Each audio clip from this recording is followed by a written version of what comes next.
Not every smiling face is a friend. Some are demons wearing the skin of someone you once trusted.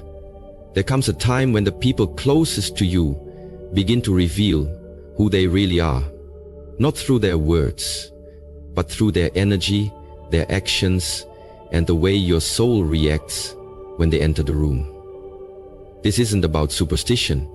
This is about spiritual warfare disguised as everyday relationships. You felt it. The heavy presence, the draining conversations, the unexplained anxiety after being around certain people. These aren't just toxic behaviors. Sometimes they are signs of something darker. If you've ever asked yourself, why does this person always leave me feeling worse? You may already be surrounded. In this message, we're not talking about ghosts, but spirits that live in people. Spirits that manipulate, confuse, and destroy from the inside out. Today, I'll give you 10 unshakable signs to spot demons hiding in friends and family before they take more than just your peace. There are people in your life who don't need to say a single harsh word or lift a finger to harm you.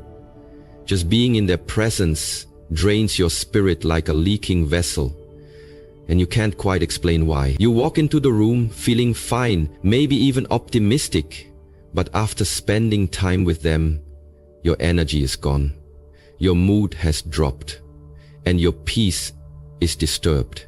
You try to justify it. Maybe they were just having a bad day. Maybe you're overreacting, but deep down, your soul knows something is off. These are the people who never seem to pour into you but always need something from you, your attention, your time, your sympathy, your energy. It's always about their problems, their drama, their chaos, and somehow you become their emotional dumping ground without consent. They offload their heaviness onto you, then leave you to carry it. But it's not just emotional exhaustion, it's spiritual.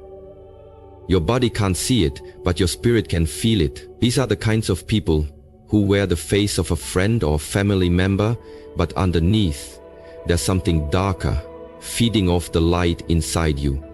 It's spiritual parasitism, and they are not always aware of what they're doing, but that doesn't make it any less dangerous.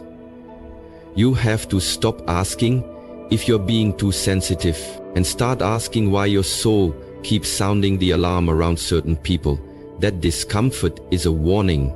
Your energy is your currency, and not everyone deserves access to it.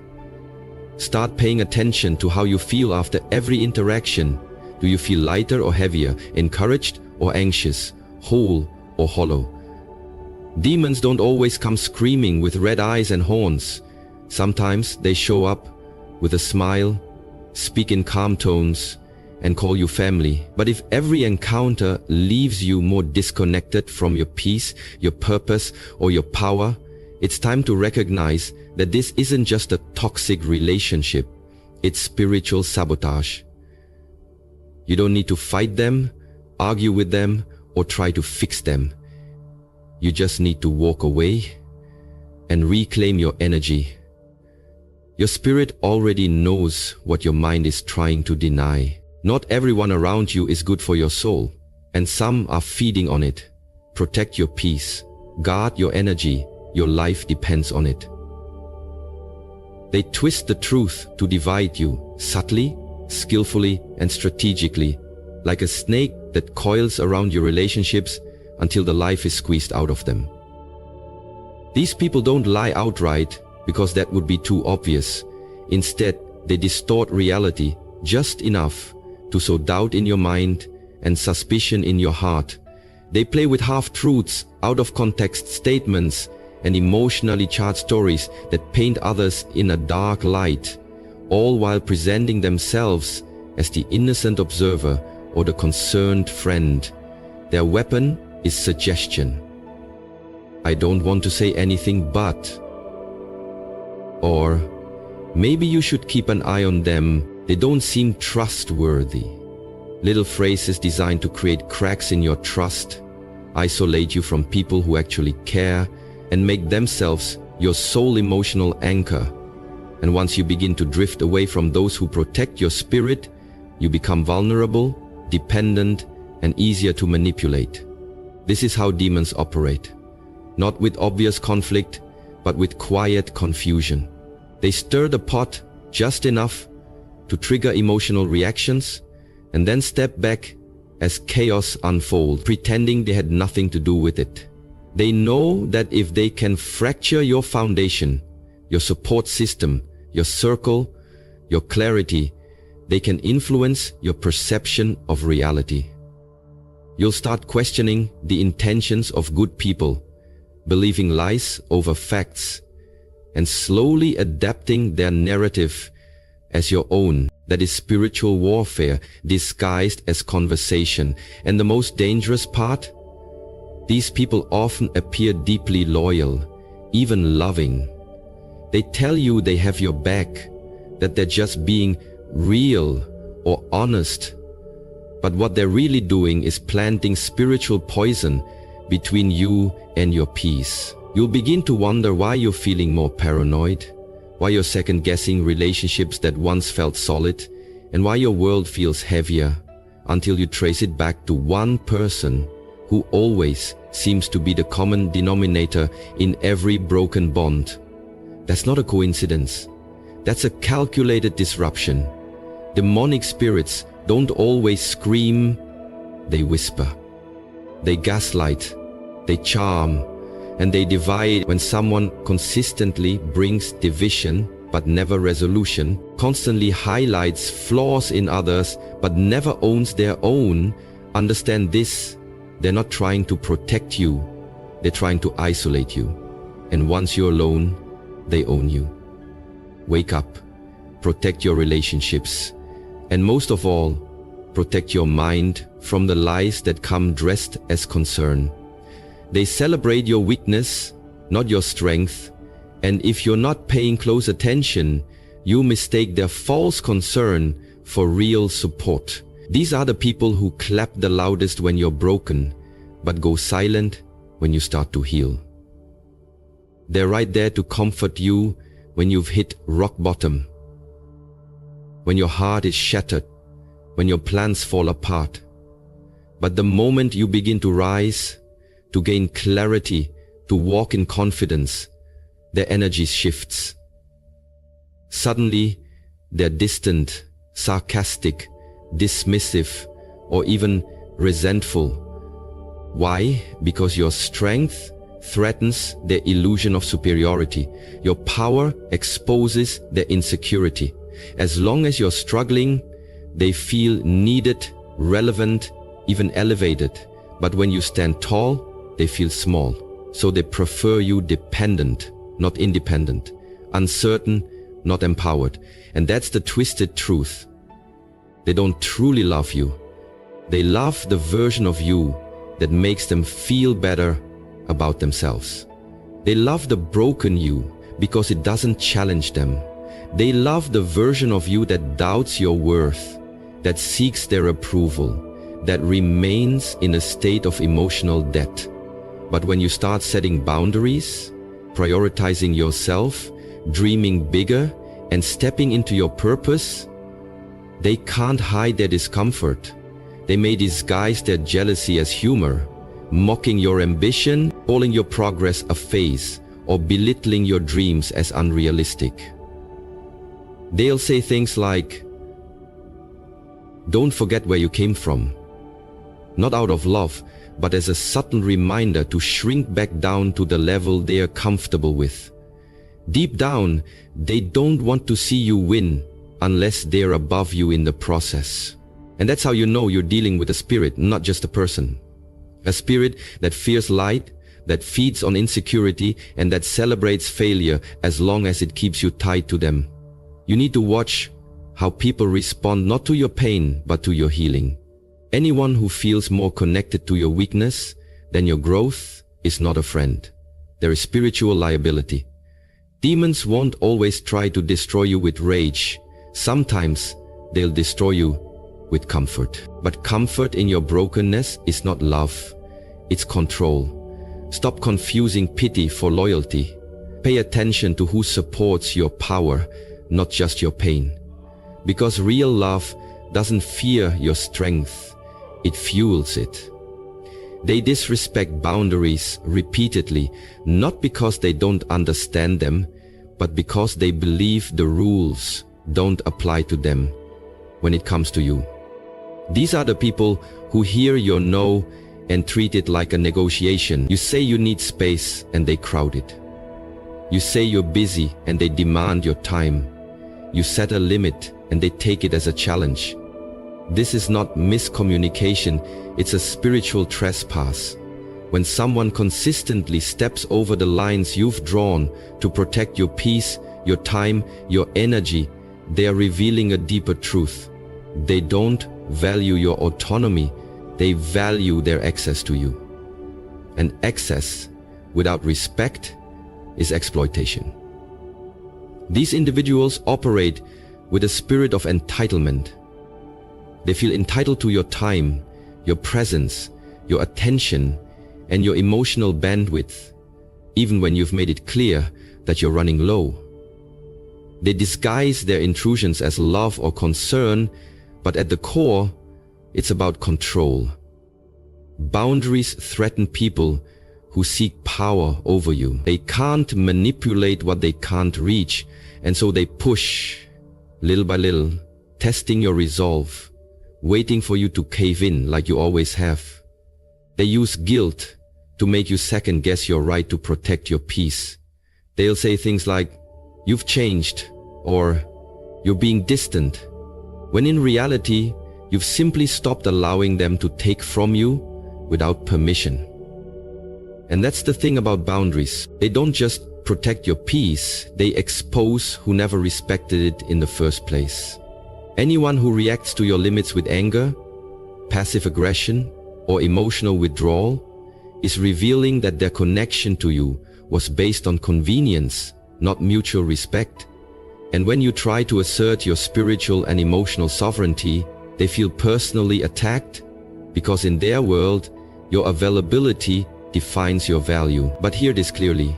You don't owe anyone unlimited access to your life, especially those who trample over your spirit just to get what they want. Demonic energy doesn't always come with violence. Sometimes it comes with persistence. It wears you down, not with rage, but with constant boundary erosion until you feel powerless to say no. But your peace is sacred. Your time is finite. Your presence is a privilege, not a right. Start treating your boundaries like gates to your kingdom. Because not everyone deserves to enter, and the ones who try to break in are not friends, they are intruders. Guard your gates. They mimic you, then turn others against you. A calculated tactic masked in flattery but rooted in sabotage. These are the people who study your words, your habits, your style, your energy, every detail that makes you unique, and begin to copy it so precisely that at first it seems like admiration. They laugh like you, speak like you, dress like you, even adopt your values and interests, and you might think, wow, we're just alike. But what's actually happening is something far more sinister. They're wearing your identity like a costume, not because they want to honor you, but because they want to become you and eventually replace you. It starts subtly. They echo your phrases, mirror your ideas, post content that sounds eerily like your own. And while you're still trying to make sense of this imitation, they're already working behind your back, whispering doubts into the minds of others, casting shadows on your character, your intentions, your credibility. They'll say things like, "I don't know if they're really who they claim to be," or "They've changed, they're not genuine anymore," slowly poisoning your relationships with people who used to support you. The most twisted part? They use the version of you they copied as the benchmark and then position themselves as the real one while painting you as inauthentic. It's not just betrayal. It's identity theft with a spiritual agenda. These are not just insecure people looking for inspiration, They are vessels for a spirit that envies your light but lacks its own source. That spirit imitates because it can create. It steals because it has no soul of its own, and when it realizes it can't outshine you naturally, it tries to dim you through sabotage. Suddenly, people around you are acting different, growing distant, believing things about you that don't reflect the truth, and you wonder why. The answer is that someone has weaponized your own essence to wage war against your character. This is psychological warfare wrapped in fake admiration. It's not just a toxic person, it's a parasitic spirit, using your brilliance to build their identity, and then turning that stolen light against you. The only way to defeat it is to stand firm in who you are, stay rooted in your truth, and let the imitation reveal itself over time, because no counterfeit can last forever in the presence of authenticity. Protect your identity like your life depends on it, because spiritually it does. They use guilt to keep you connected, not love, not respect. Guilt, a spiritual leash made of emotional manipulation, designed to keep you tied to them long after the relation has run its course. These people don't care if the connection is healthy, mutual, or life-giving. They only care that you stay close enough for them to keep pulling from you, your time, your energy, your loyalty. And when they sense you're waking up, pulling back, setting boundaries, or beginning to heal, they don't apologize or change. They weaponize guilt. They remind you of all they've done for you, of how much they need you, or how hurt they'd be if you abandoned them. They'll say things like, "So you're just gonna leave me? Or after everything I've done?" Knowing those words hit you where you're most vulnerable, your empathy. They twist your compassion into a chain, convincing you that leaving them equals betrayal, even when staying with them means betraying yourself. And you feel stuck, not because you love them, but because you're afraid of being seen as heartless. But let me tell you something. Guilt is not proof of love. It's a control tactic used by people who benefit from your silence and self-sacrifice. A demon will never say thank you, but it will always say, "How could you?" These spirits latch onto your sense of duty and use it to drain your soul. Little by little, they will, until you're exhausted from trying to fix what was never yours to carry. They don't want healing, they want access. They don't want partnership, they want possession. They know that as long as you feel guilty for leaving, you'll stay, even when it's killing you spiritually. But love does not guilt trip. Real love empowers, uplifts, and frees you. Guilt binds you to people who refuse to grow, who see your evolution as a threat to their control. It's not your job to shrink so they can feel secure. It's not your job to sacrifice your peace to maintain a false image of loyalty. You are not a savior, and they are not your responsibility. Emotional blackmail is spiritual abuse in disguise. And the moment you recognize it, you have a choice. Stay in the prison they built with your guilt, or break free and reclaim your soul. You don't owe permanent access to people who only show up when you feel too guilty to walk away. Let guilt go and let yourself grow. They trigger deep, unexplainable anxiety. Not through what they say outright, but through what your spirit senses beneath their presence. You could be in the same room with them and your heart starts racing, your stomach knots, your thoughts grow chaotic, and you can't figure out why, because nothing obvious is happening. They're smiling, maybe even laughing, acting normal, but your soul knows something is off. That's not paranoia, it's spiritual discernment. Your body is reacting to an unseen force, a vibration that disrupts your peace and stirs your nervous system without warning. This kind of anxiety doesn't come from conflict. It comes from misalignment with energy that is dark, deceptive, or draining. You might try to brush it off, blame yourself, or label it as overthinking, but your body is wiser than your logic. It knows when it's under spiritual attack, even when your mind hasn't caught up yet. These people often carry heavy, chaotic energy, cloaked in charm or familiarity. They say all the right things, but their aura is loud with unrest, envy, bitterness, or manipulation, and you feel it even when you can't name it. They may even make you question your worth without insulting you directly. You leave every interaction second-guessing yourself, rethinking your choices, or feeling like your inner light has dimmed. And that's how you know. They haven't just touched your mind, they've disturbed your spirit. Anxiety is often the first warning sign that you're sitting in the presence of someone whose energy is not for you. And if every time you're around them, you feel smaller, more confused, less grounded, that is not a healthy connection. It's a spiritual warning.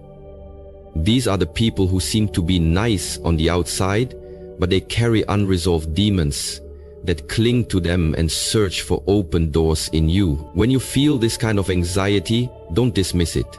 Investigate it. Who are you around? What shifts inside you when they speak, when they touch you, when they linger in your space? Peace doesn't lie, and neither does tension. Sometimes your anxiety isn't a symptom, it's a message. It's your spirit saying, you're not safe here. And when your spirit speaks, you must listen. Because protecting your peace isn't a luxury, it's a survival skill. Never apologize for removing yourself from what your soul knows is wrong, even when nothing visible seems broken. The unseen world is louder than you think. They laugh when you cry and cry when you shine, because your pain makes them feel powerful and your progress makes them feel invisible. These are the people who pretend to be close, who call themselves friends or family, but the truth is, they are only comfortable when you are beneath them, emotionally, mentally. When you are hurting, they act entertained, dismissive, or even amused. They may not laugh out loud, but there's a glint of satisfaction in their eyes, a smirk they try to hide, a casual shrug of your suffering, as if your brokenness affirms their superiority. They offer no real comfort, just shallow sympathy or cruel jokes disguised as tough love. But let the tables turn. Let healing hit your life. Let your glow return. Let doors start opening, and suddenly they grow distant, silent, even hostile. They begin to withdraw support, downplay your victories, or find a way to make your success about them. You'll hear things like, "You've changed," or "Don't let it go to your head." Or worse, they'll try to twist your joy into arrogance to make themselves feel better. These are not just jealous people. They are spiritual adversaries, cloaked in familiarity. Your elevation exposes their stagnation. Your light makes their darkness uncomfortable. And the problem isn't that you're doing too much. It's that you're doing what they never had the courage or discipline to do. Deep down, they don't hate you. They hate what you represent. Growth, healing, and potential that refuses to be caged. When you cry, they don't reach to lift you. They observe like spectators at a show, because your pain is their entertainment. But when you rise, when you shine, when you finally walk in your worth, they feel abandoned by the version of you that made them feel superior. That's not love. That's spiritual bondage. These people were never meant to walk with you into your becoming. They were only assigned to witness whether you'd stay stuck to keep them comfortable. And once you outgrow the identity that served their ego, they mourn not your absence, but their loss of control. Pay attention to who claps when you win and who suddenly disappears. Because true love doesn't laugh at your pain or cry at your progress. It celebrates your healing and stands tall beside your greatness, not beneath it. Let those who can't handle your shine stay in the shadows where they belong. They hate the name of God, truth, or light. Not always with words, but with reactions, with discomfort, with silent resistance that grows louder every time righteousness enters the room. These are the people who seem fine until you start speaking life.